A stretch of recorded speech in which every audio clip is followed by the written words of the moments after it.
ভগবানের লীলা, এটা অনেক সময় লোকেরা প্রশ্ন করে যে ভগবান কেন এটা করলেন, তিনি তো সর্বশক্তিমান পরমেশ্বর ভগবান, তাহলে কেন তিনি এইভাবে রাবণকে সীতাকে হরণ করতে দিলেন? এই কথাটা হয়তো সকলেরই এক সময় না এক সময় মনে আসে। আমারও একসময় মনে এসেছিল। আমি যখন প্রথম যখন আমি ইসকনে যোগদান করেছিলাম প্রথম দিকে, তখন আমি একদিন চৈতন্য ভাগবত পড়ছিলাম।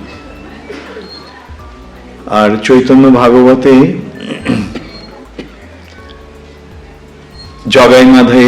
জগাই মাধাই নিত্যানন্দ প্রভু আর হরিদাস ঠাকুরকে তাড়া করেছে, আর নিত্যানন্দ প্রভু আর হরিদাস প্রাণপণে ছুটছে। আমার তখন মনে হয়েছিল, নিত্যানন্দ প্রভু যিনি স্বয়ং বলরাম, তিনি কেন এইভাবে পালাচ্ছেন? তার তো একটা থাপ্পড়েরও দরকার হয় না, একটা আঙ্গুল স্পর্শ করলেই জগাই মাধাই কেন সমস্ত সবকিছুই নষ্ট হয়ে যেতে পারে, ধ্বংস হয়ে যেতে পারে।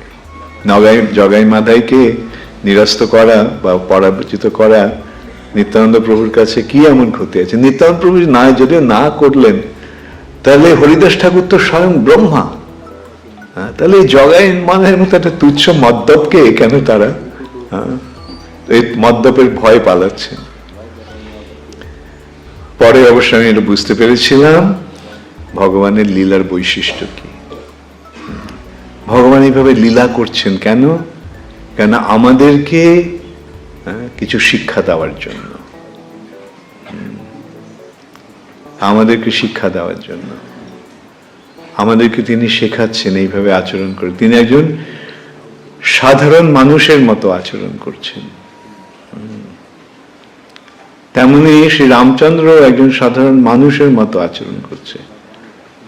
আর আরো খারাপ লাগে, সীতার হরণের পরে রামচন্দ্র কাঁদছেন।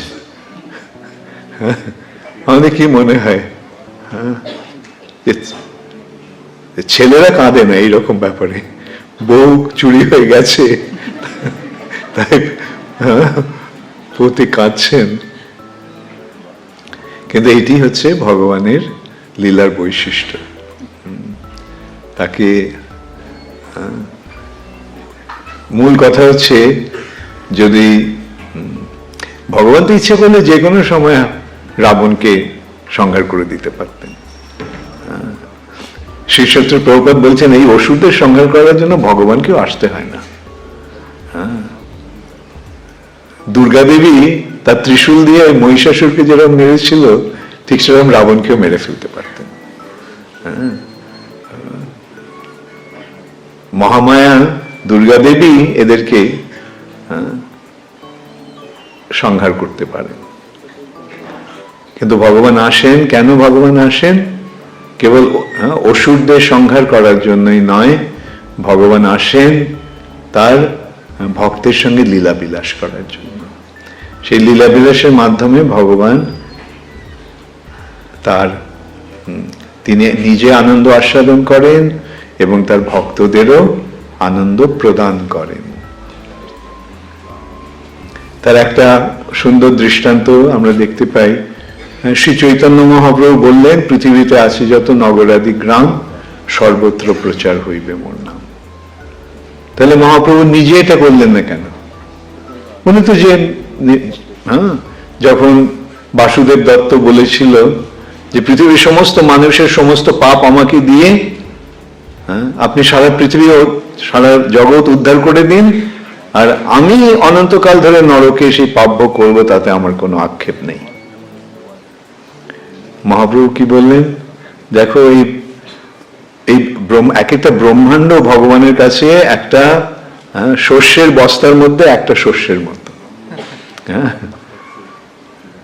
তো এই একটা শস্যে উদ্ধার করা ভগবানের কাছে কি? তিনি নিমেষের মধ্যে তিনি এটা করতে পারেন। তিনি করেননি কেন?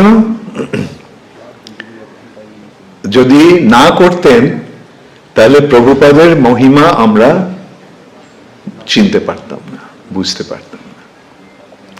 প্রভুপাদের মহিমা এই জগতে প্রচার করার জন্য, তার অত্যন্ত প্রিয় ভক্তের মহিমা প্রচার করার জন্য ভগবান কেবল বললেন এটা হবে, কিন্তু নিজে করলেন না, প্রভুপাদকে দিয়ে করাবার জন্যই এই সমস্ত আয়োজন তিনি করলেন।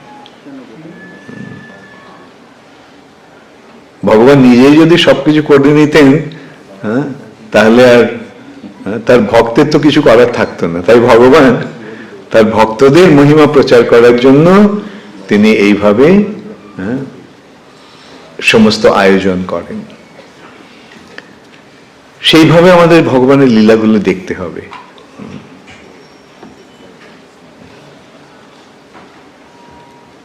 এটা আরেকটা দিক দিয়ে এটা আমরা দেখতে পারি এইভাবে যে অভিনয় হচ্ছে।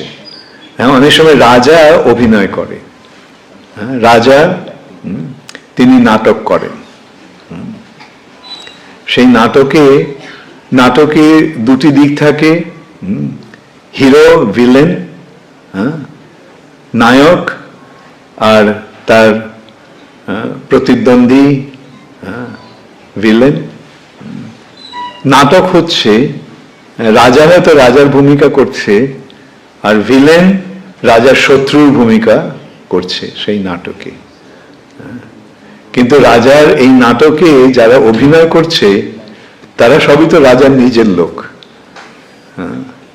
তাদের দিয়ে তিনি এই অভিনয়গুলি করাচ্ছেন। অভিনয় হচ্ছে যেমন আমরা দেখতে পাই অনেক সময় চলচ্চিত্রে বা নাটকে, যে একটা লোক খুব দুর্বৃত্ত, যে রাজার মানে নায়কের প্রতিপক্ষ, বিরোধী, নায়কের বিরোধিতা করছে, তখন দেখে মনে হয় কি আমাদের খুব রাগ হয় যে এই লোকটাকে দুঘা বসিয়ে দিই।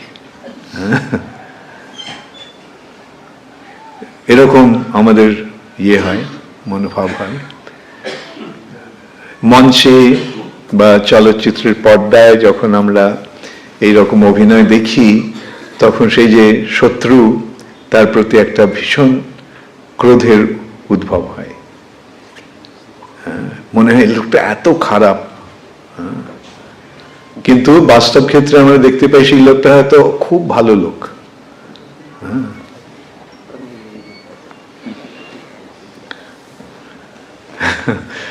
আমরা ছোটবেলায় যখন হিন্দি সিনেমা দেখতাম, তখন প্রত্যেকটা হিন্দি ছবিতে একজন ভিলেন থাকতো, তার নাম হচ্ছে প্রাণ।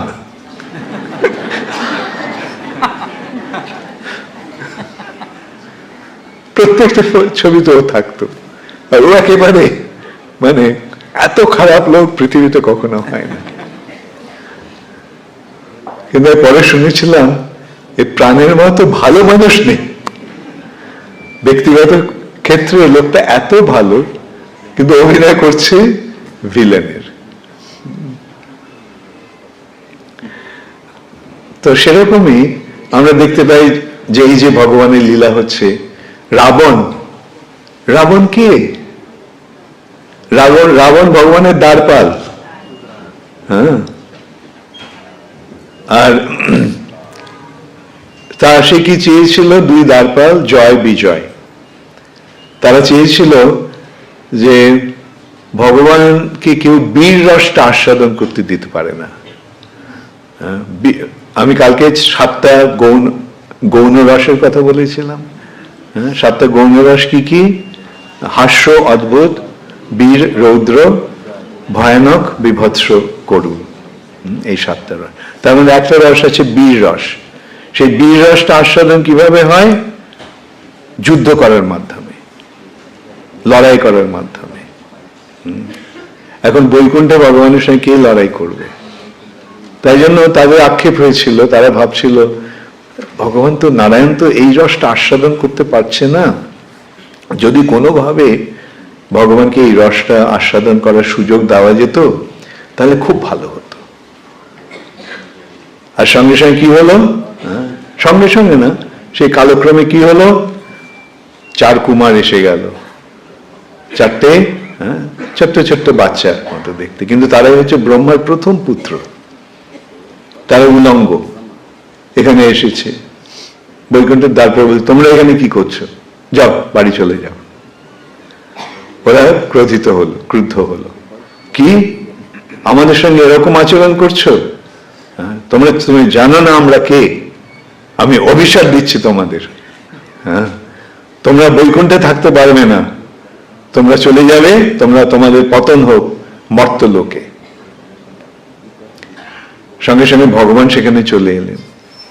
কি হলো, কি হয়েছে, ও আমি অত্যন্ত দুঃখিত যে আমার সেবকরা এইভাবে আপনাদেরকে অপমান করেছে। হ্যাঁ, এবার ভগবান ওই চতুষ্ষণের কাছে আক্ষেপ করছেন এইভাবে, তো আমার সেবকদের অপরাধ ক্ষমা করে দিন। তো বলুন না, আমরা সাপ দিয়েছি, সাপ হবেই, ওদের মর্তলোকে যেতে হবে। ভগবান বললেন দেখো, এই মহর্ষিদের মুখের বাণী, এটা তো ব্যর্থ হবে না, বিফল হবে না, তোমাদের মর্তলোকে যেতে হবে। তো তোমরা দেখো কোনটা তোমরা চাও। যদি তোমরা ভক্ত হয়ে থাকতে চাও মর্তলোকে, তাহলে তোমাদের 7 জন্ম থাকতে হবে মর্তলোকে, 7 বার জন্ম নিতে হবে।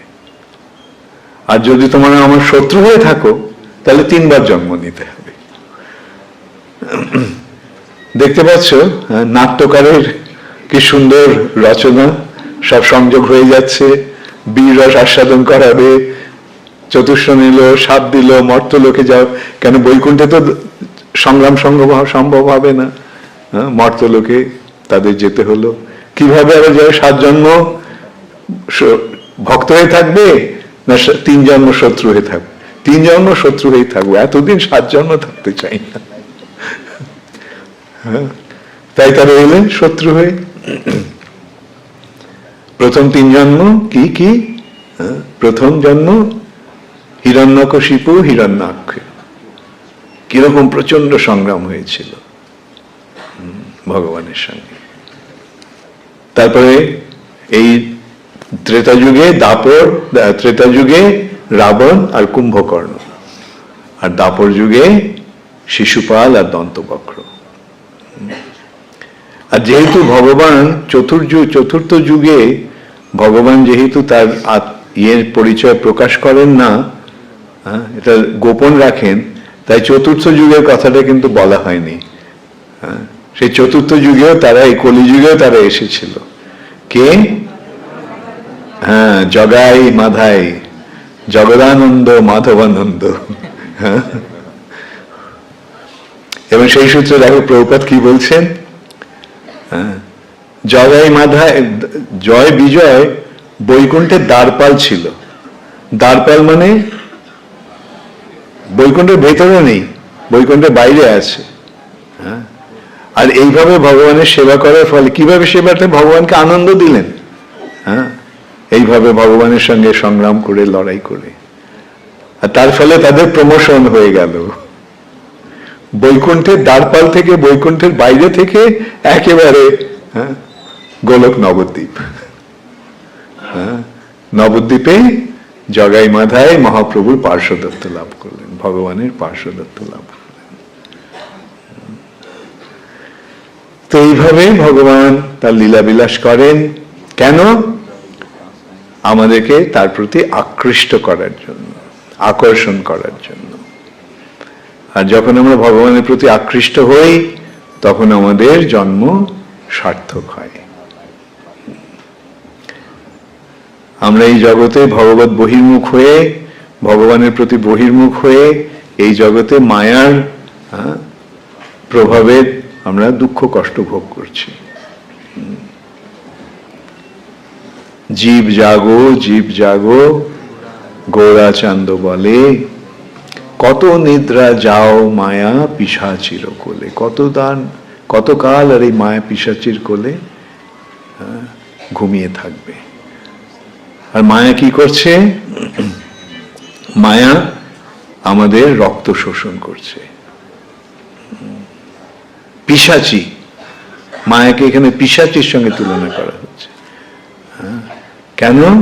কেন পিশাচি রক্ত খায়, মায়া কিভাবে আমাদের রক্ত খাচ্ছে, আমাদের এই জড়জগতে অনর্থক পরিশ্রম করিয়ে দণ্ডদান করে আমাদের রক্ত শোষণ করছে, আমাদের এই যে শক্তি সেই শক্তিটাকে শোষণ করে নিচ্ছে।